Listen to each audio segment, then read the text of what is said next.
Bienvenue dans le podcast À ta couleur. Moi, c'est Marie-Pierre, mais tout le monde m'appelle la voisine.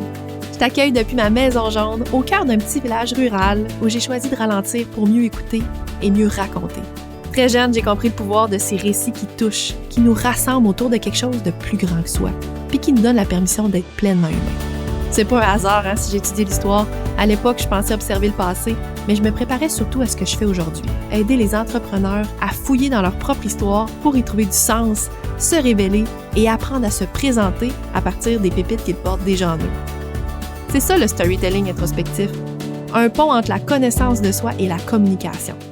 Ici, tu vas entendre mes réflexions en solo, puis des conversations complices avec des invités qui ont choisi d'aligner leur entreprise sur ce qui les habite profondément. Parce qu'au fond, ce qui connecte, c'est pas juste ton expertise, c'est qui tu es. Alors installe-toi sur ma galerie puis laisse-toi inspirer. Salut à toi, bienvenue sur le podcast À ta couleur. Aujourd'hui, on va jaser d'une section de ton site web qui fait souvent transpirer les entrepreneurs, le fameux « à propos ».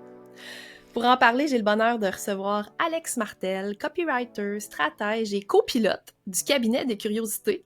Cette grande collaboration qui réunit plus de 100 petits produits pensés pour donner un coup de pouce concret aux entrepreneurs. Avec elle, on va parler de comment écrire une page à propos qui connecte vraiment, même quand t'as pas sauvé le monde. Et bien sûr, on va parler du cabinet des curiosités qui revient cette année. Salut Alex! Salut Marie-Pierre, comment ça va? Ça va très bien, et toi? Ça va bien aussi, un peu fatiguée, mais de bonne humeur de te jaser. De bonne humeur, j'adore ça, oui. Merci Alex d'avoir accepté mon invitation à venir jaser sur le podcast À ta couleur. J'avais envie de t'inviter parce que je trouve que tu incarnes parfaitement l'idée qu'on n'a pas besoin d'une épopée héroïque là, pour connecter avec les gens.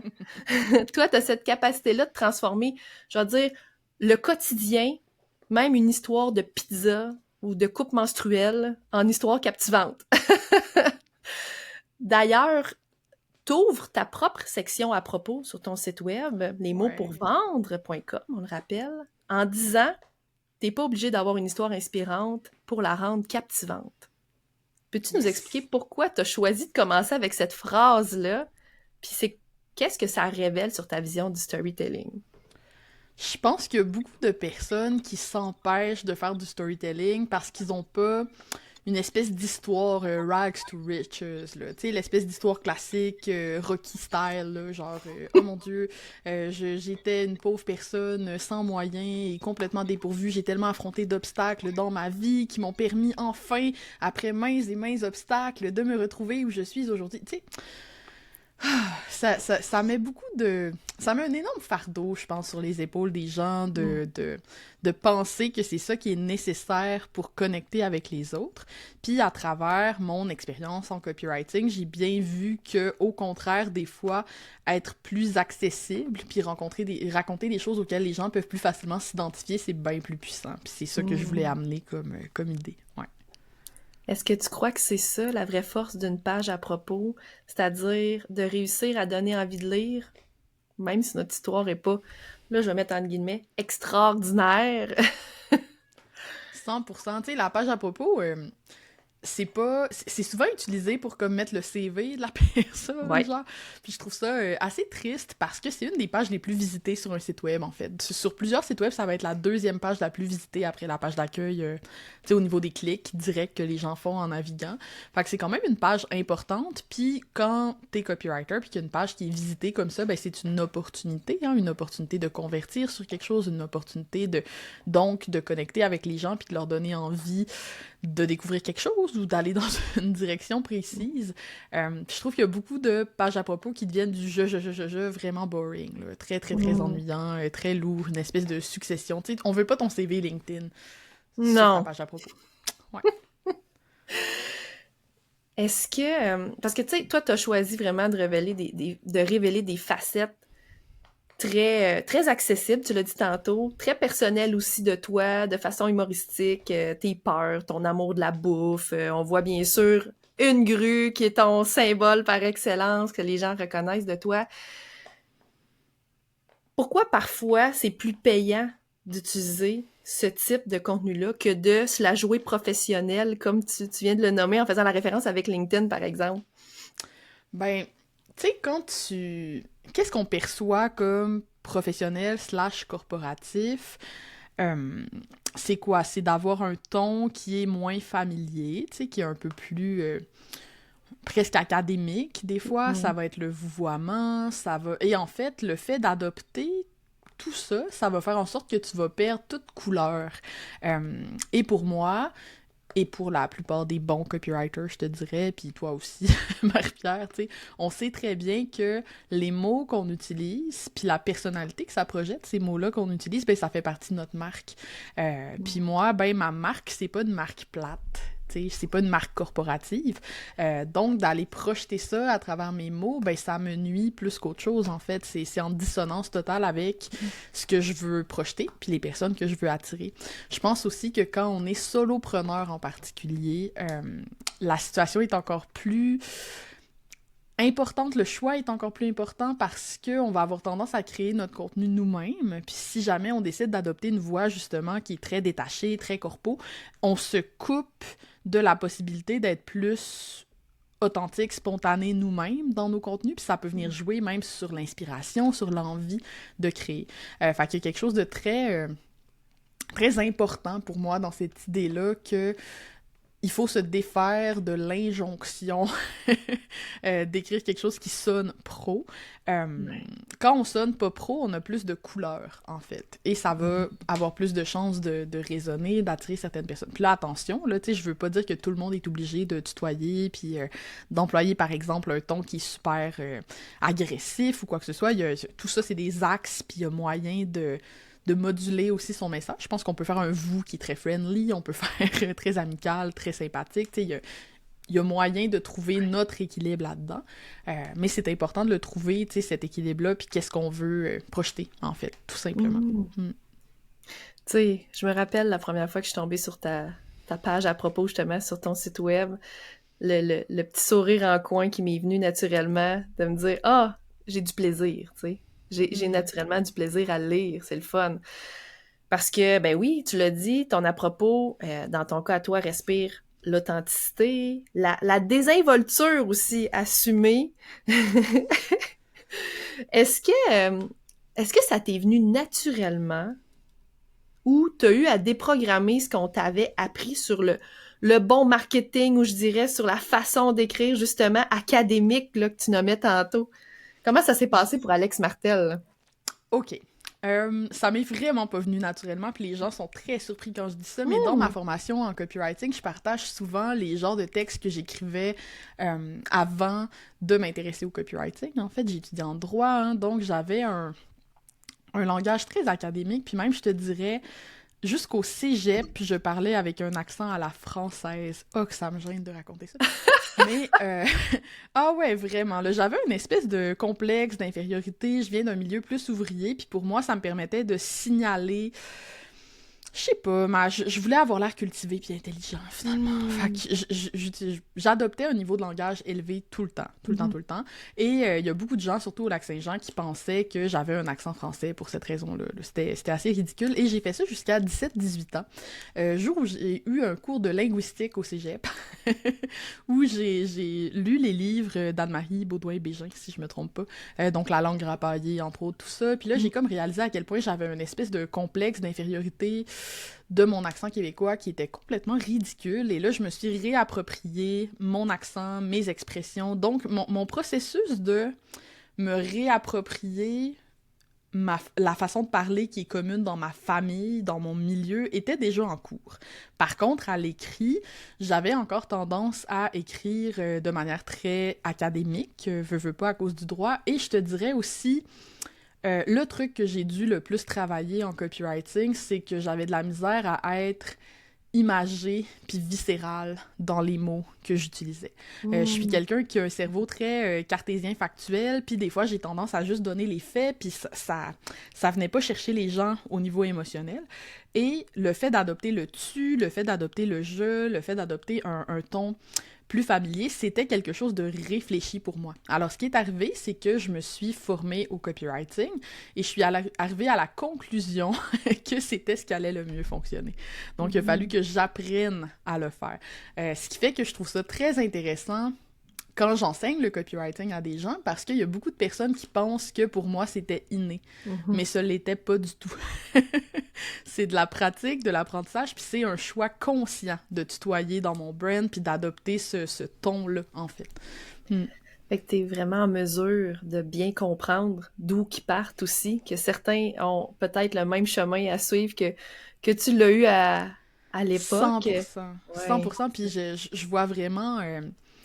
D'ailleurs, c'est comme ça que je débute là, dans Maîtrise de la rédaction persuasive. J'assigne tout le temps une espèce de profil aux gens parce qu'à force de former des gens en copywriting, j'ai comme remarqué que t'as des gens qui ont plus le profil que j'avais. Fait qu'ils sont très cartésiens, très bons pour pick-up les structures, tous les modèles mentaux qu'on utilise en copywriting, les formules, s'intéressent aux leads, qu'est-ce qui fait qu'un bénéfice va fonctionner ou pas, tout ce qui est très technique, là, ils vont pogner ça hyper facilement.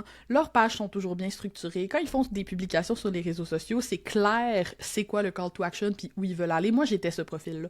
Puis ce profil-là, ce qu'il faut leur apprendre, c'est à se détendre, à se relâcher puis à donner de la couleur à ce qu'ils écrivent. Mais t'as un autre type de personnes, moi, je les appelle mes créatifs perdus, là, mais comme, tu sais, ils ont plein d'idées, il y a déjà une voix naturellement dans ce qu'ils écrivent, ils vont avoir tendance déjà à donner beaucoup, beaucoup de couleurs, sauf qu'au contraire, il n'y a pas de fil directeur, ça va dans toutes les directions, même si ça a l'air authentique, il y a comme pas assez de structure puis de réflexion sur où est-ce que je veux amener mon lecteur, et ces gens-là, on va apprendre à se structurer, puis c'est tellement intéressant de voir un peu où ton client se situe par rapport à ça, puis toi, comme copywriter, qu'est-ce que tu vas l'aider à développer puis à aller chercher, là, tu sais. C'est drôle, je reviens à quelque chose que tu as dit par rapport à tes études en droit, comme quoi peut-être la façon qu'on apprend peut-être en droit à écrire, ou les textes aussi qu'on va lire sont très, je dirais pas lourds, académiques, mais du moins avec une forme plus vraiment pro. Puis je confirme à 100% ce que tu dis. Mon chum est en droit et c'est un des sujets parfois qu'on a de conversation, effectivement. On est à des années-lumière, là, vraiment. Puis c'est ça, on n'a pas la même clientèle cible non plus, hein. Il s'adresse à des juges, à des avocats, on est ailleurs, tu sais. Mais sortir de ça, j'avoue que ça demande peut-être une certaine reprogrammation. Je sais pas, neuro, genre peut-être loin dans le cerveau, mais tu sais, du moins, ça demande une certaine reprogrammation. Oui, ça demande un lâcher-prise, puis de se donner la permission, en fait, de le faire, puis de réaliser, des fois, de défaire aussi notre propre association. C'est sûr que si toi, en tant que personne, tu trouves que quelqu'un qui tutoie, c'est pas professionnel, ça va être difficile pour toi de le faire. Tu sais, je donne l'exemple pour le tutoiement. Puis là, rendu là, je veux dire, il y a aussi une notion de qui tu veux attirer. Tu sais, moi, je me changerai pas, là. Je suis quelqu'un qui aime beaucoup me sentir relax et décontracté. Je donne mes conférences en coton watté puis en espadrille, peu importe où je vais. Donc, j'ai besoin d'attirer une clientèle, même quand je me retrouve à des colloques puis des trucs un peu plus formel ou corporatif, ben il faut que ce soit un public formel, corporatif, qui est prêt à accepter que je détonne comme ça. C'est arrivé à deux reprises différentes que deux hommes assez âgés différents me disent « Toi, t'es vraiment une bibite, hein, mais j'aime ça. » Puis les deux ont utilisé le mot « bibite », puis ça m'a vraiment fait rire parce que je pense pas que je suis une bibite aux yeux de ma clientèle cible, tu sais, mais dans le contexte corporatif, je détonne vraiment beaucoup. Puis ça m'empêche pas d'avoir des contrats corpos de conférences et tout ça. Là. Faut arrêter de capoter. Ouais, puis je pense, en tout cas, tu m'as déjà avoué, t'aimes ça. C'est quelque chose qui te nourrit aussi, hein, de faire cet effet de surprise-là. J'adore ça, puis plus je suis dans un milieu qui me ressemble peu, plus c'est corpo, plus c'est stiff, l'endroit où je vais, plus c'est un plaisir pour moi de déranger, un peu surprendre. Tu sais, je sais que le contenu que je donne est à la hauteur. Puis il y a quelque chose de très satisfaisant à venir défaire les a priori des gens sur toi. J'adore. Dans ton travail de copywriter, t'aides les gens à vendre avec leurs mots. Est-ce que tu trouves que de se vendre soi-même, c'est ce qu'il y a de plus difficile? Oui, définitivement. Je veux dire, quiconque a déjà vendu quelque chose en affiliation sait à quel point c'est le fun vendre quelque chose qui a été fait par ton ami, mettons, que t'aimes. Tu sais, je vends, je sais pas moi, Brio de Rosalie Côté. Rosalie, c'est mon amie, je l'aime, puis tout ce qu'elle fait, c'est de l'art, tu sais. Donc, parler de Rosalie, dire à quel point Rosalie est exceptionnelle, puis que tout le monde devrait acheter son truc, relax, là, c'est vraiment facile. Parler de soi, ça peut nous faire sentir condescendant, hautain, vanteur. Il y a beaucoup de personnes pour qui ça va être plus difficile, mais ça fait partie de notre travail en affaires, hein, d'apprendre à se vendre. Et, à se connaître. Ouais. Et à Puis mieux se vendre. Je pense que le shift, justement, du je au tu ou au vous, tu sais, de parler à la deuxième personne, ça aide vraiment à se défaire de ça.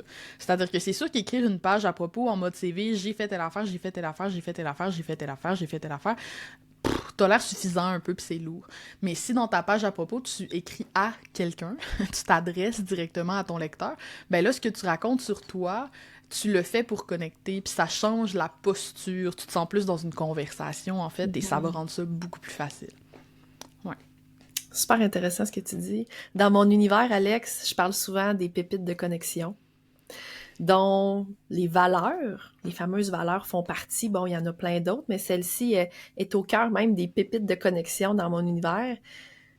Toi, à quel moment tu t'es rendu compte de la force que peuvent avoir nos valeurs quand on les incarne dans notre entreprise? Y a-t-il un moment que c'est apparu? C'est apparu à un moment 100%. donné, hein? C'était pas dès le départ.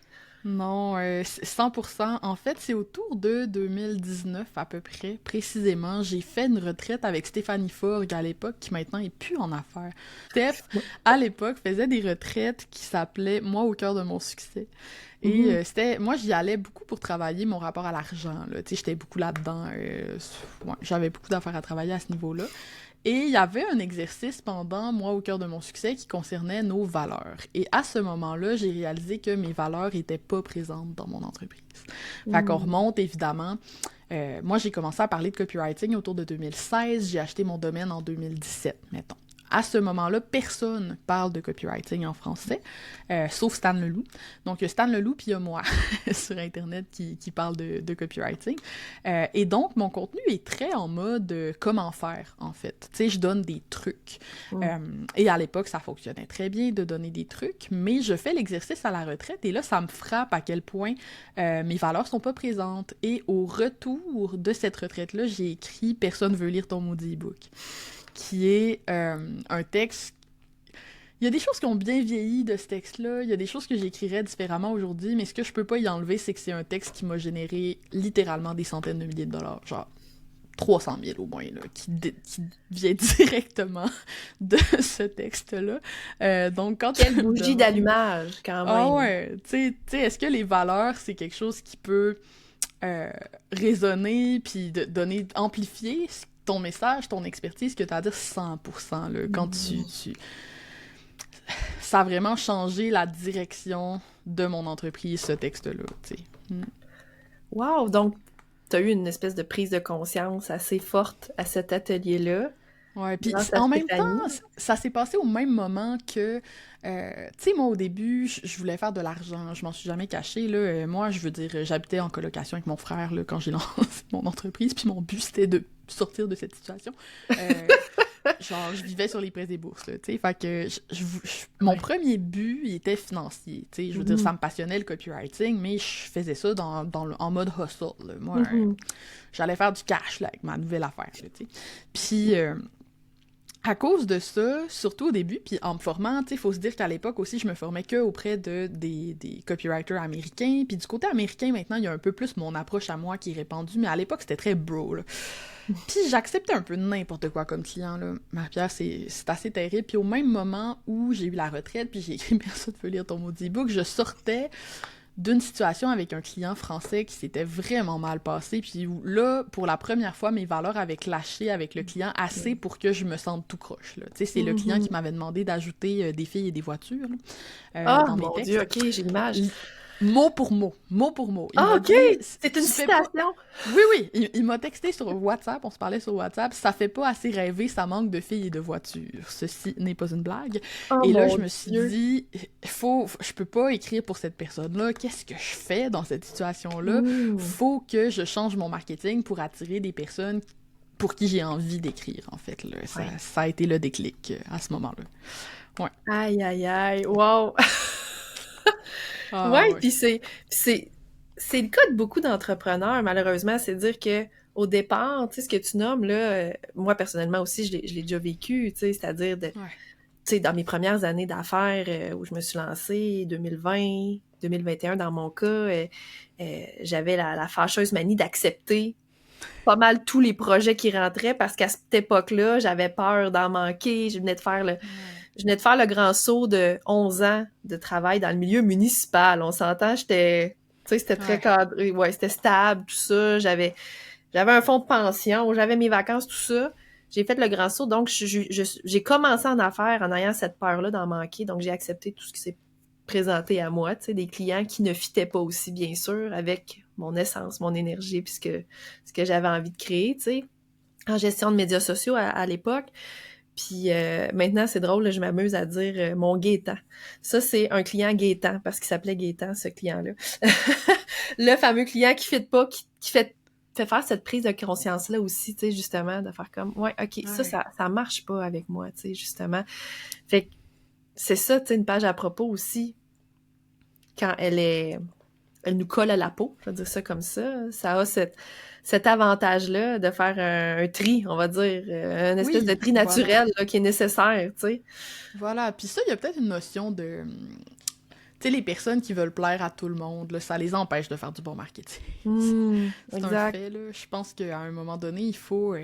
Tu sais, si tout le monde t'aime, ton marketing n'est pas très fort. Puis c'est Faut plate, accepter parce de que... déplaire. Faut accepter Oui, que... voilà. Mais oui, effectivement. Puis ça veut pas dire de faire des controverses tout le temps pour rien ou quoi que ce soit, mais accepter, si tu veux vraiment plaire à tout le monde, c'est vrai que tu plairas à personne. Là. Genre tu vas être tellement consensuel dans tout ce que tu fais, puis le but du marketing, c'est de se démarquer, tu sais.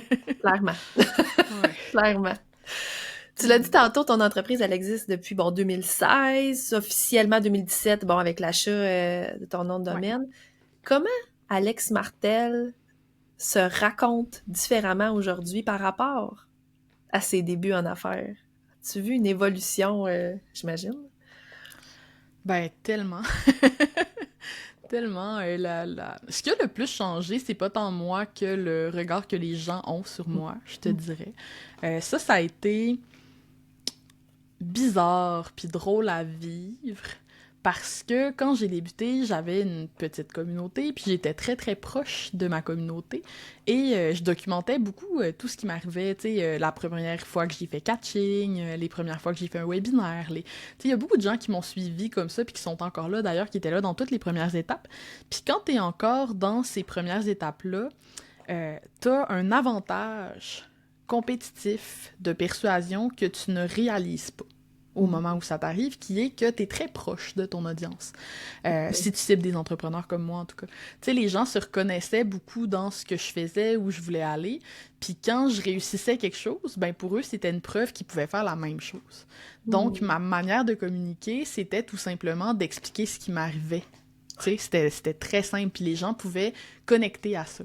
Ce qui arrive, c'est que quand t'atteins une certaine forme de succès, puis je mets ça entre guillemets parce que le succès, c'est propre à chacun, mais quand les gens ont la perspective que t'es big, là, oh mon Dieu, Alex, il y a là une giga infolettre, 20 000 abonnés sur LinkedIn, tu sais, ben là, au lieu de donner des permissions aux gens quand tu parles de ce que tu fais, puis au lieu de leur faire dire dans leur tête « Hey, moi aussi, je pourrais le faire », ils disent « Oui, mais tu sais, Alex, grosse communauté. Oui, mais tu sais, Alex, tu sais, tu deviens une excuse, en fait, pour ne pas passer à l'action. » Au lieu d'être une inspiration. Puis ça nécessite plus de job de persuasion. Parce que quand tu veux convaincre les gens d'essayer quelque chose, ben tu dois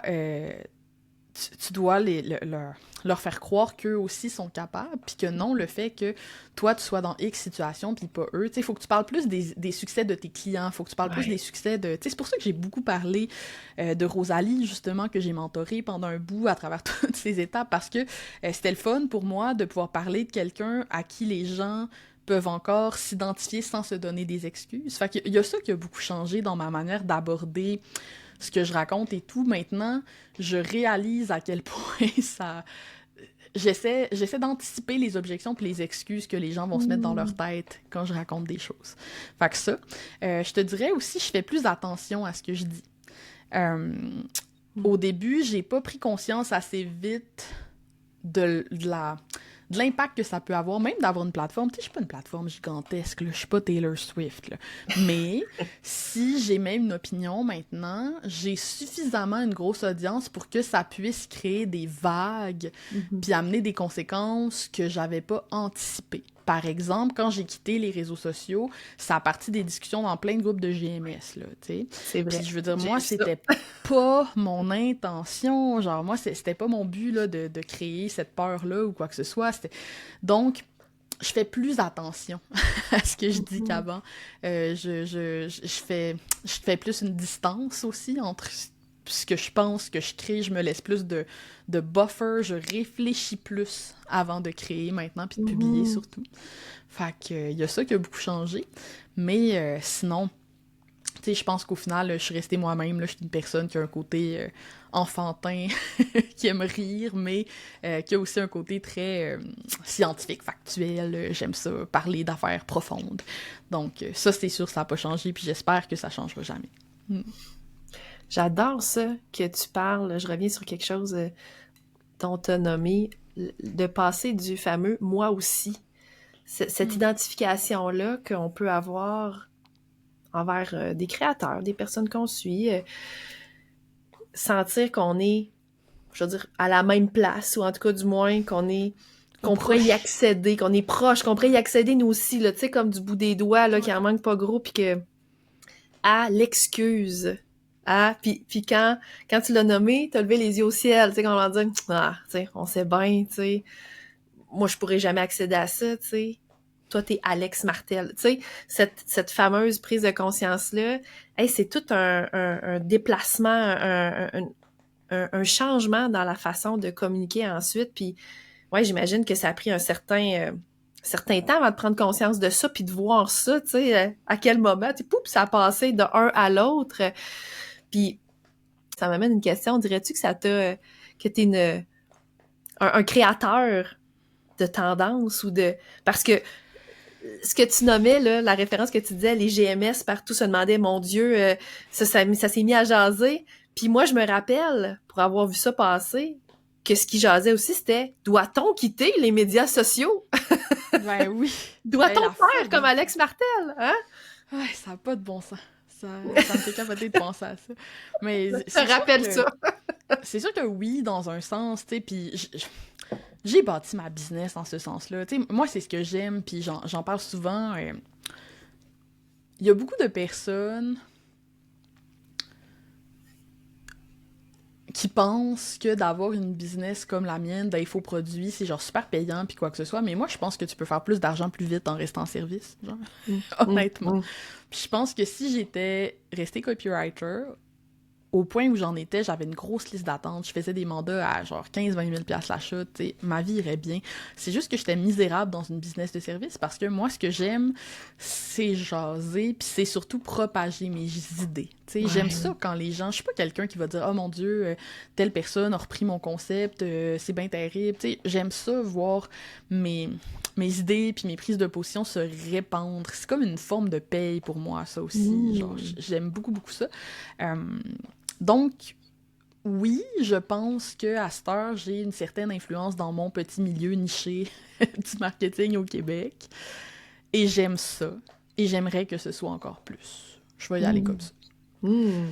Mais j'ai pas non plus la prétention de penser que tout le monde me connaît, puis que, c'est juste, oui, définitivement, puis tu sais, je travaille pour ça, puis j'ai le modèle d'affaires pour ça, puis tout mon contenu, puis tout ce que je fais va dans ce sens-là, finalement, tu sais, moi, je fais ce que je fais parce que j'aime ça, répandre mes perspectives, puis mes idées, puis mes concepts.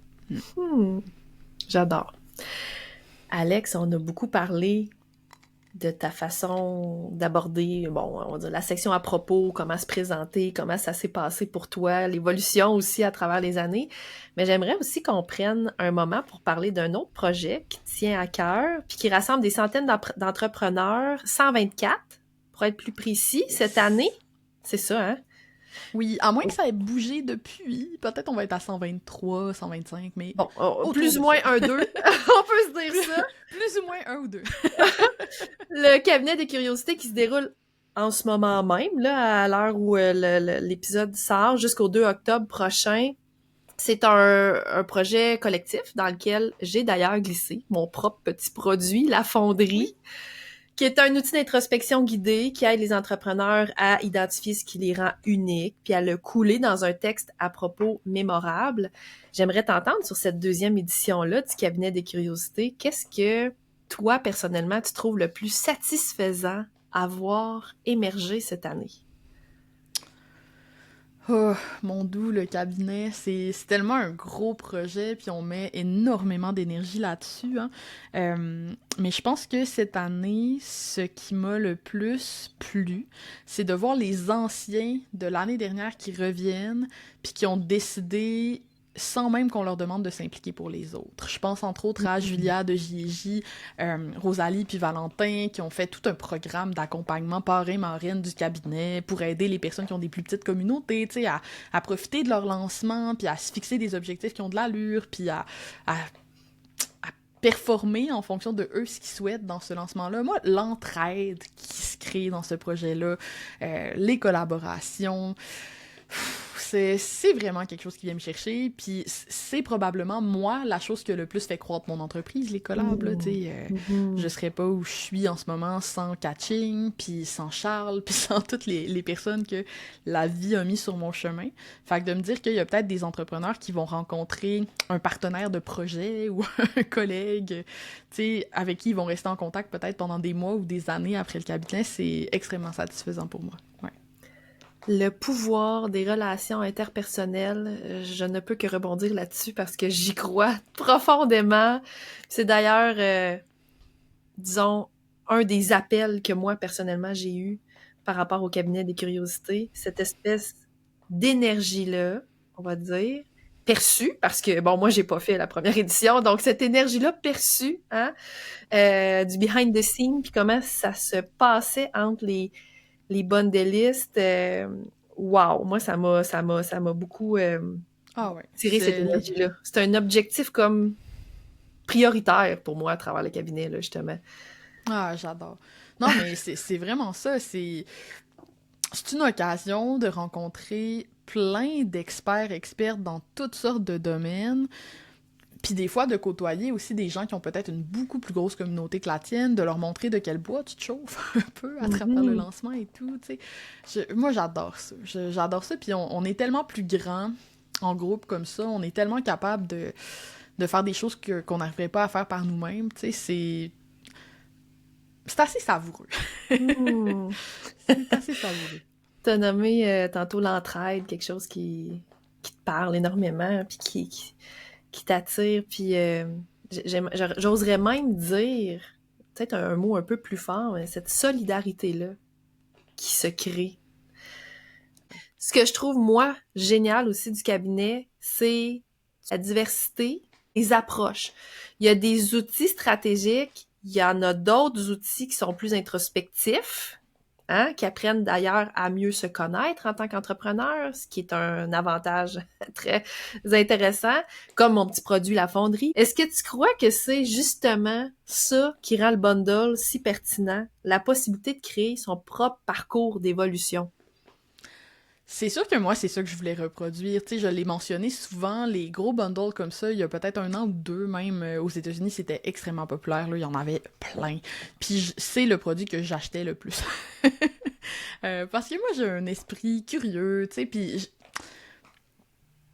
Comment je dirais ça? Tu sais, on entend souvent « Ah, il n'y a pas de recette toute faite, blablabla. » Moi, j'adore les recettes toutes faites, OK? Puis ce que j'aime des recettes, c'est pas recopier la recette, c'est voir « OK, c'est quoi la recette de cette personne-là? » puis qu'est-ce que je vais adapter de cette recette-là à mon moi-même. Puis je pense que le meilleur moyen de trouver sa recette, ben, c'est d'explorer plein de recettes, finalement. Puis pour être quelqu'un qui fait beaucoup de pâtisserie, je vous confirme que, tu sais, c'est comme ça qu'on devient créatif. Je veux dire, si tu suis pas une recette au début, quand tu fais de la pâtisserie, là, ton gâteau, il va être plat, là, tu sais, ça fonctionnera pas. Fait que d'avoir accès comme ça à plein d'approches, de stratégies, de façons de faire, de personnes qui ont différentes perspectives, différentes valeurs, différentes expertises, c'est extrêmement riche, je trouve. Même si tu ouvres un produit et tu te rends compte « Hey, ça, finalement, c'est pas pour moi, celui-là », ben ça t'a appris quelque chose. Comme, tu sais, il y a de quoi de vraiment précieux là-dedans, et c'est ce que j'essayais de créer comme expérience. Puis je pense que c'est un des trucs les plus cool du cabinet, c'est qu'il y a des trucs super... bon, je m'excuse auprès de nos quelques hommes, on les salue, on a quand même plusieurs hommes dans le Oui, cabinet. parce qu'il y en a, là. Ils sont peu puis- nombreux, mais ils existent. Ah ouais, ben là, puis cette année, on en a plus, là.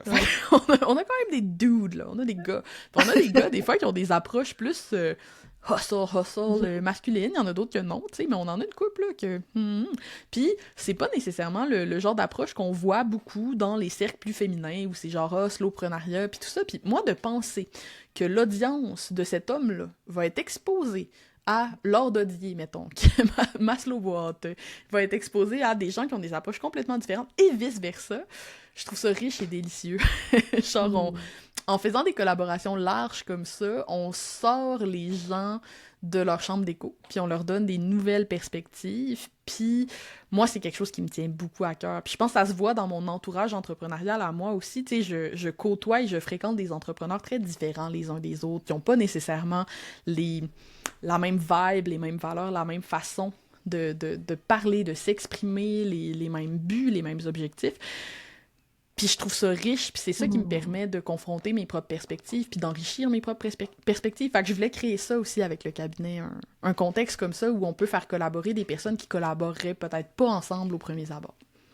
J'adore, j'approuve ce que tu dis. Puis pour avoir acheté le cabinet l'an dernier, j'ai beaucoup aimé justement la diversité des approches, mais aussi le fait que il peut y avoir 1, 2, 3, 4 entrepreneurs qui ont une expertise dans le même domaine, qui ont des petits produits similaires des fois, mais que quand on rentre dedans puis qu'on comprend l'approche, je vais comme aïe aïe, ok, c'est très complémentaire. On est parfois à des années-lumière. Si je pense entre autres au storytelling, par exemple, moi, j'ai vraiment une approche très introspective où on va plus en profondeur avec un univers qui m'est propre, avec mes pépites, ma mine d'or, la fonderie, on est là-dedans, tu sais.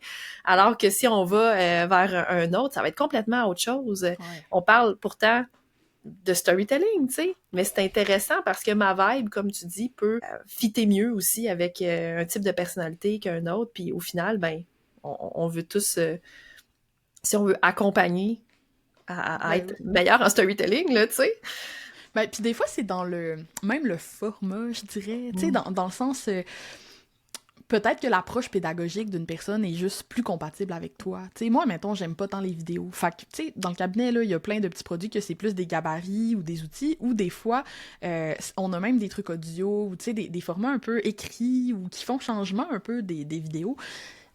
Moi, ça me plaît beaucoup, tu sais, mais il y a d'autres personnes qui vont triper, là, sur le fait d'avoir des petites vidéos. C'est tellement... C'est pour ça que c'est le fun, la richesse puis la diversité dans la vie. Peu importe le contexte, là, c'est tout le temps bien d'avoir plus de diversité parce que on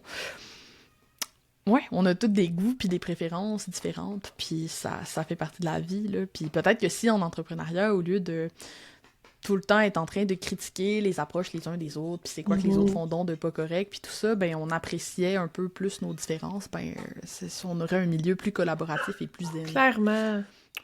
Amen. J'ai envie de dire ça. Oui, wow. Quelle bienveillance. Absolument. Puis je terminerais par rapport à ça en disant, il y en a pour tous les goûts, là. Il y en a pour tous les goûts. Ah ouais. C'est vraiment, c'est impossible d'acheter le cabinet puis sur 124 plus ou moins 2, pas avoir au moins un produit qui vibre pas avec toi, là, tu sais. Tu sais, je veux dire, j'enlève rien à l'année passée, on avait vraiment une cohorte extraordinaire, c'est les gens qui nous ont fait confiance la première fois, pis tout, mais cette année, on a tellement eu de choix dans la sélection des produits. Tu sais, on a fonctionné par candidature, on a eu 500 quelques, presque 600 candidatures. Quand même. Comme... veut pas, ça nous a permis de faire un filtrage vraiment intéressant au niveau des thèmes, au niveau des formats, au niveau des sujets. On a vraiment essayé de créer le bundle le plus coloré, éclectique possible, puis je pense qu'on a réussi à faire de quoi de vraiment cool. Puis d'ailleurs, j'étais très content que tu acceptes notre invitation, puis que tu t'en viennes avec ton petit produit. Plaisir tellement partagé, Alex. C'est moi qui te remercie. Puis j'ai envie de poursuivre toujours par rapport au cabinet, mais tu sais, on parle de vibes, de comment ça nous attire, certaines vibes d'entrepreneurs ou univers. Pour toi, qu'est-ce qui fait qu'un petit produit laisse vraiment une trace, mais tu sais, au-delà du résultat concret, là, tu sais, dans la façon dont on se sent, dont on se positionne comme entrepreneur, qu'est-ce qui fait qu'un petit produit va vraiment laisser une trace? Là, je suis plus dans le Je ressenti pense... que dans le concret, là. Ouais, j'aime ça. Je t'amène là. Mais je pense que ça va beaucoup avec les gens qui font plus les choses à leur façon. Tu sais, finalement, moi, ce que j'aime dans la vie, c'est être surpris, c'est être émerveillé un peu, genre tu sais, quelque chose de... En anglais, je dirais delightful, là. Tu sais, là, quand t'as l'espèce d'émotion de «Oh, c'est cool, ça».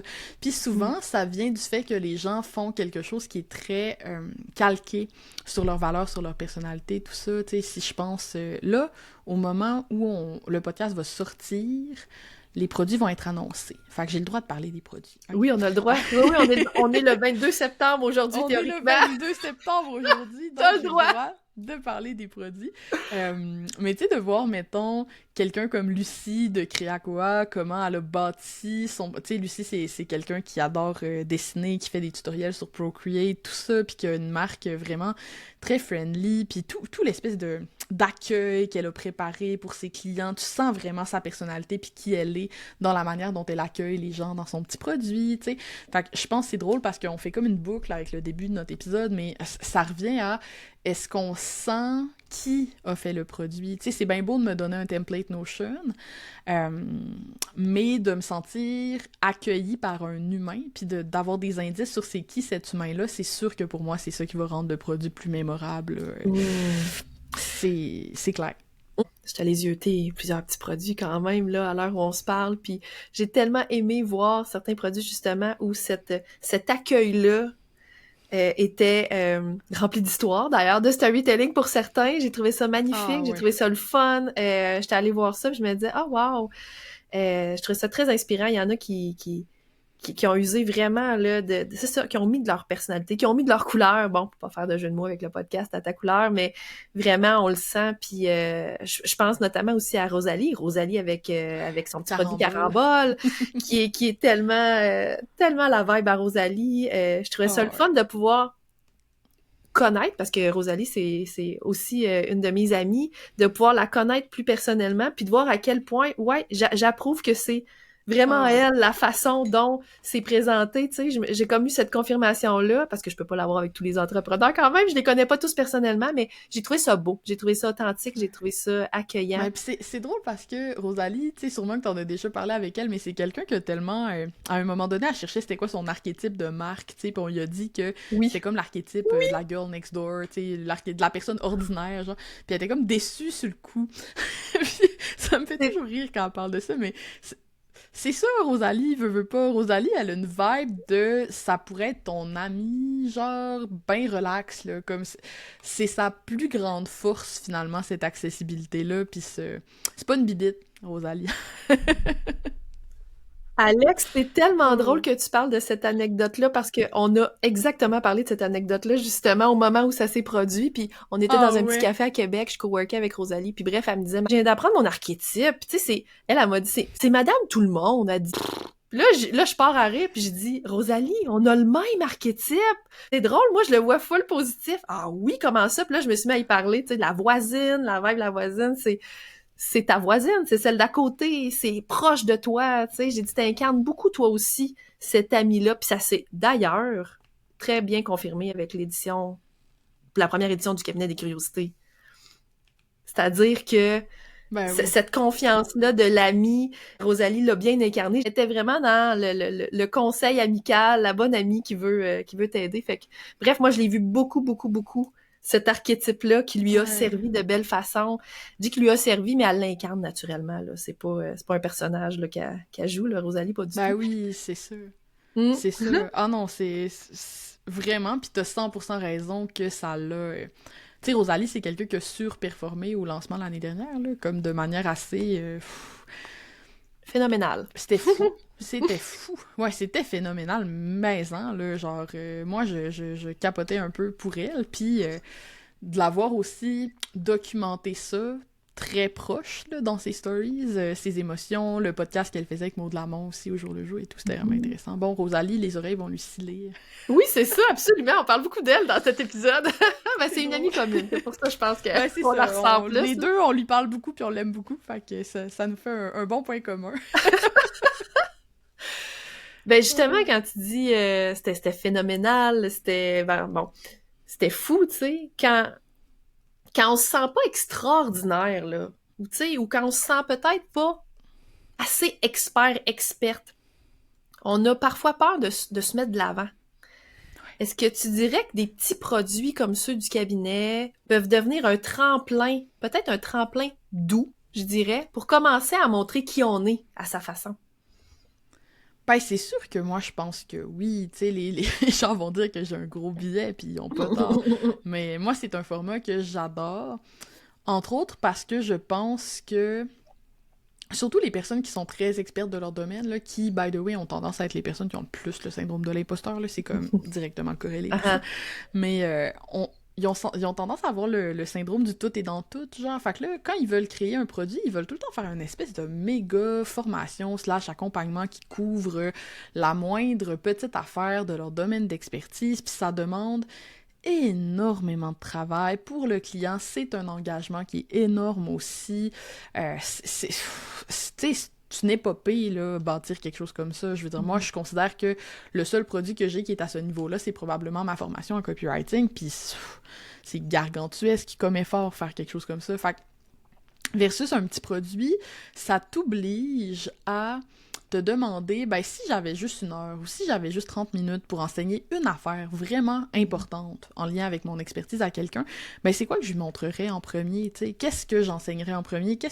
Puis c'est vraiment intéressant comme exercice et souvent comme ça, on va créer quelque chose qui est plus facile à utiliser pour les gens, qui va leur faire vivre une première victoire, en fait, tu sais. D'avoir l'impression OK, c'est peut-être pas aussi difficile que ce que je pensais, le storytelling. Marie-Pierre m'a montré que, j'avais peut-être des pépites qui se trouvaient dans mon histoire, dans mes préférences, tout ça, que je soupçonnais même pas. Hey, c'est vraiment moins compliqué que je pense. Puis le fait qu'après ça, quand ils commencent à raconter leur histoire, ce soit pas parfaitement copyrighté, puis que ce soit pas merveilleux à la virgule près, ben crime, c'est pas grave, pour cette personne-là, t'as déjà fait une différence importante dans sa manière de communiquer, tu sais.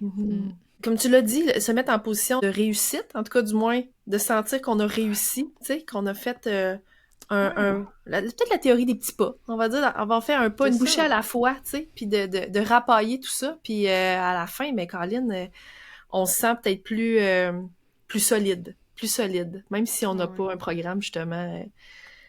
Ouais, c'est moins décourageant aussi, je pense. Ouais. En tout cas, du moins. Puis c'est difficile. J'avoue que c'est un exercice difficile de faire un petit produit, tu sais. Puis je pense que c'est un des défis que nos bundleistes ont, tu sais, de réussir à transmettre, décider quoi prioriser, comment transmettre, quoi. C'est difficile pour ces experts-là, tu sais, ça leur demande beaucoup d'efforts, puis des fois, c'est même plus difficile que de faire un long accompagnement personnalisé pour plusieurs, mais le résultat est hyper intéressant, puis... Ouais, vraiment fière des produits qu'on a dans le cabinet cette année, là. Il y en a beaucoup que j'aime et que j'ai déjà fait au moment où on enregistre. Oui, c'est vrai, hein? Toi aussi, t'es allé zioter, c'est sûr. Aller vraiment rentrer dedans, parce que c'est une chose des sélectionner pis tout ça, mais de rentrer dedans après, puis vraiment d'aller les tester, c'est... Waouh! Ouais, moi aussi, j'ai... Ah ouais, vraiment. Puis moi, j'aime aussi voir comment les gens... créer l'expérience autour. Tu sais, je trouve qu'on apprend autant de la matière du produit que de la façon dont c'est présenté. Puis tout ça, en tout cas, pour moi, qui crée des infoproduits, c'est énormément riche de voir les façons de faire des gens. J'aime ça. Ouais, ça permet ça, le cabinet, c'est vrai. C'est le Puis là, t'amènes la prochaine question, Alex, là, parce que ton univers tourne beaucoup autour de la persuasion, on l'a dit, du pricing aussi, de l'intelligence artificielle. Mais Yes. cette année, dans le cabinet, c'est quoi ton petit produit que tu offres? Hey, ça a été un questionnement existentiel. J'ai changé de petits produits que j'offre dans le cabinet à peu près 12 fois cette année. Là. Pour vrai? Ça a quand même été difficile. J'ai décidé d'offrir quelque chose qui se trouve à mi-chemin, à la croisée de deux de mes expertises. Fait que j'y suis allée avec un de mes BFF, donc un de mes bots futés et fidèles.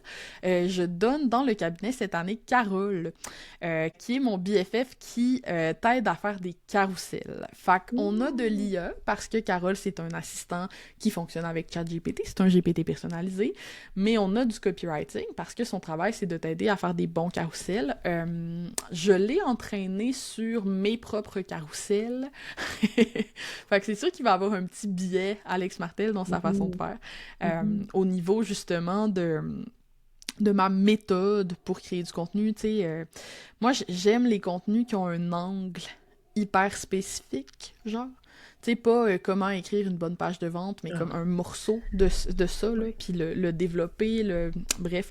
Fait que ça va être beaucoup ça, son approche. Mais c'est un petit bot qui est super intéressant, super le fun à utiliser, très ludique, puis justement, c'est un très bon petit produit parce que tu l'ouvres et tu peux déjà t'en servir immédiatement. Ça demande pas 60 000 explications et... ouais. J'adore. Moi, j'utilise déjà Serge.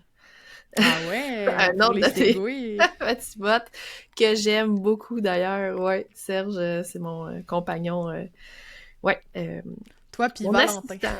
Ouais, moi puis Valentin, on l'utilise beaucoup. Valentin aussi. Valentin aussi, c'est un bon utilisateur de Serge. Serge, c'est mon pote, là, on va le dire. Fait que j'ai hâte de voir Carole. Je trouve ça tellement original, les noms de tes robots. J'ai du fun à les nommer, là, c'est con, là, mais ouais. Puis même... tu sais, trouver avec Aimé, ça va être quoi leur look un peu, puis tout ça. Beaucoup de plaisir, beaucoup de plaisir. Là, on en a nommé 2, mais mettons, dans ton univers, t'en as combien de bots de créer? Là, au moment où l'épisode va être publié, je devrais être rendue à 8. OK, quand même. Parce que au moment où on enregistre, je m'apprête à en sortir 2 autres qui vont être Apollon. Apollon! Oui, qui aident à travailler justement un peu ta page à propos, puis tes mini-bios aussi. Parce que moi, un besoin que j'ai, c'est que je donne souvent des conférences. Et chaque conférence que je donne, comme j'ai plusieurs expertises différentes, ben je dois tout le temps modifier un peu ma mini-bio parce que des fois je parle d'IA, des fois je parle de copywriting. Puis là, je veux dans ma mini-bio crédibiliser cet aspect-là de mon expertise en particulier. Fax, il va être capable de réécrire ta mini-bio en fonction de tes besoins. Donc j'ai Apollon. Et je vais avoir Clément, qui est... Clément, que j'aime beaucoup. Clément, c'est le nom du concierge de mon école primaire. On le salue. C'est lui qui t'a inspiré, ce nom-là? Travailler ton client idéal, en fait. En fait, j'essaie de faire des altérations avec les noms de mes bots. Fait que, tu sais, client idéal, c'est elle. À propos, Apollon. Carole, Carousel. Je m'amuse comme ça. Oh mon Dieu, j'avais même pas fait le lien. C'est savoureux. J'adore. Wow. Ouais, j'ai du fun. Moi, je suis beaucoup inspirée par les contraintes. Hein. Pour les personnes qui ont BFF puis qui nous écoutent, ce serait très intéressant de mixer la fonderie avec Apollon. Oui, alors, ben c'est ça, là. J'entends parler de page à propos. Toute la réflexion que j'ai prise dans la fonderie, là, je la pitcherais. Ah ouais, ben oui, un coup qu'on a nos pépites, tout à fait. Un coup qu'on a nos pépites. J'ai envie de dire, tu sais, il y a 10 pépites de connexion dans la fonderie, là, à découvrir. Puis ce que je dis, c'est, t'as 2-3 pépites sur les 10 que t'as trouvées. Let's go! Utilise-les! T'sais, on n'est pas obligé d'attendre d'avoir les 10 parfaitement alignés pour pouvoir se mettre en œuvre, là. D'ailleurs, je donne des espèces de séquences, des espèces de gabarits, tu sais, où est-ce que c'est 5 pépites seulement. Au lieu d'avoir les 10, tu peux décider d'en prendre juste la moitié, puis même moins. Puis pitcher, justement, dans l'IA, après, si t'as le goût. L'idée ici, c'est vraiment de partir de soi, tu sais. ça sera jamais aussi bon que quelque chose que tu aurais écrit toi-même et pris le temps de bien copywriter, si tu as les compétences ou d'engager quelqu'un. Mais il y a une notion en business aussi de vaut mieux fait que parfait, là. Tu sais, je pense que pour beaucoup d'entrepreneurs, tu sais, je veux dire, ma page à propos, elle serait à refaire en ce moment, là, parce que j'ai évolué, puis c'est quelque chose que vous allez retravailler au fil du temps aussi. Oui, t'sais. Tout à fait. J'adore que tu dis... Ouais. J'adore que tu dis « mieux vaut fait que parfait », qui était mon mantra de 2024, d'ailleurs. Ouais, Mon mantra d'entrepreneur de 2024. Ben, je suis pas la seule à l'avoir, là. On est plusieurs dans ce club-là, là. Mais oui, exact. Fait que je suis totalement d'accord. Alex, si on veut continuer la conversation avec toi après l'épisode, c'est où que t'aimes le plus connecter? Où t'aimes le plus connecter avec les gens? Où tu préfères qu'on vienne te lire, te suivre ou jaser?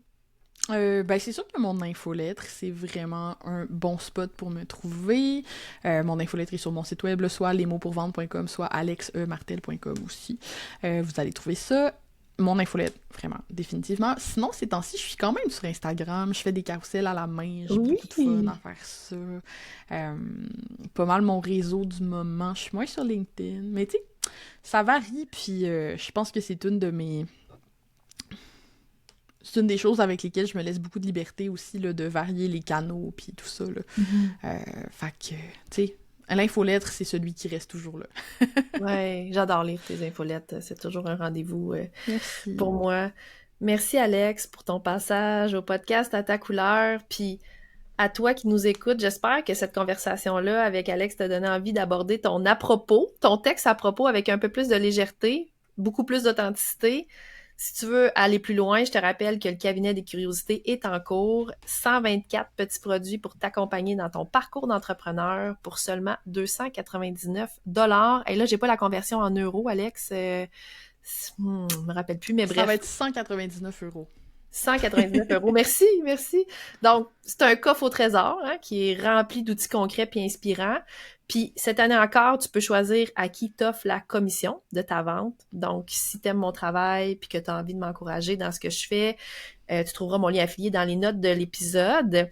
Puis, ben, on se donne rendez-vous pour un prochain épisode avec, pour inviter, le copilote d'Alex pour le cabinet des curiosités, Charles d'Avignon, qui va venir parler de pourquoi la pub toute seule ne suffit pas, comment ton histoire peut devenir le moteur derrière tes ventes. Donc, un épisode qui va sortir dans quelques jours, là, en plus. Là, restez à l'affût, là, ça s'en vient. On sort les épisodes à un rythme plus rapproché dans cette saison-ci.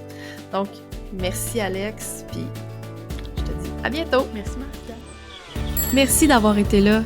C'est toujours un privilège de te savoir quelque part assis avec moi sur ma galerie. J'espère que ça t'a donné envie de t'arrêter un instant, juste assez pour te recentrer, te déposer, puis peut-être découvrir une pépite de connexion que tu n'avais pas encore vue en toi. Si le cœur t'en dit, abonne-toi, puis prends un instant pour laisser 5 étoiles ou un petit mot. C'est tellement la meilleure façon de faire découvrir le podcast à d'autres entrepreneurs. C'est comme une chaise de plus qui s'ajoute sur ma galerie. Plus on est nombreux à s'y asseoir, plus les conversations voyagent loin. Puis si quelque chose t'a touché aujourd'hui, partage-le en story puis tag-moi, La Voisine Pro. J'adore te lire puis repartager tes réflexions. À bientôt pour un autre épisode à ta couleur.